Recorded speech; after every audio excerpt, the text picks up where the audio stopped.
right now we might have success here with the local gangsters, but very soon on May we'll have real armies. And he said, okay, I'm gonna be in a big trouble. Palmach are nice guys, okay, they know how to fight, but they're not army. They're not the Jordanian army nor the Egyptian army. And we, the Palmach, we have a lot of treatment on tiny fights, like unit against unit, tiny units, and we know how to command on a tiny unit of 10, maybe people, maybe 20. But now, in very short, we need to manage an army, a big army. We know how to move big units, to plan strategy. There is no one in the Jewish side that can do so. The Jordanian army, the Egyptian army, they are armies. They have big commanders. But we have only tiny commanders of tiny units, and no one that can think as a system.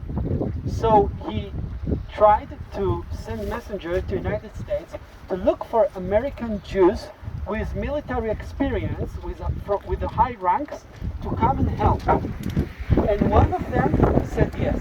His name was David Marcus.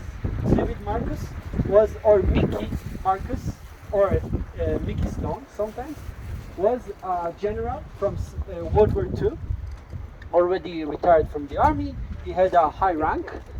He was a colonel, and Colonel David Marcus, American Jewish colonel in the American army in World War II. He was fighting in Hawaii, in more places. Said, okay, I can come and help you organize what you have into a system that might be an army.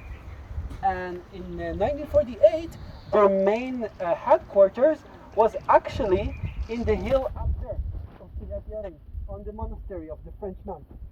Okay, so the headquarters were on the monastery of the Ark of the Covenant, Saint Mary of the Covenant. That's the right name. And he was sitting there, and there were some soldiers around, and he started to go and talk with the local commanders of the Palmach. He understood that there is no one there that can think in a zoom out, and he tried to organize things. And one day he went out of his headquarters to pee in the bush, and when he went back, there was a simple private guarding in the gate, and he asked in Hebrew, who is this? But David Marcus did not know Hebrew, so he said in English, it's me, I'm David Marcus, the colonel that came to help, but the private was Israeli. He did not speak any single word in English, and David Marcus proceeded, and he continued to tell in English everything's fine, but he did not understand it, so the soldier just shot him to death. Okay?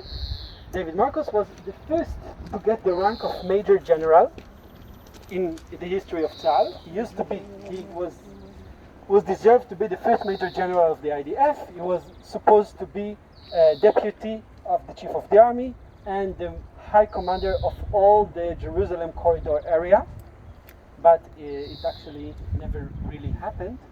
And interesting thing is that this place is almost never visited.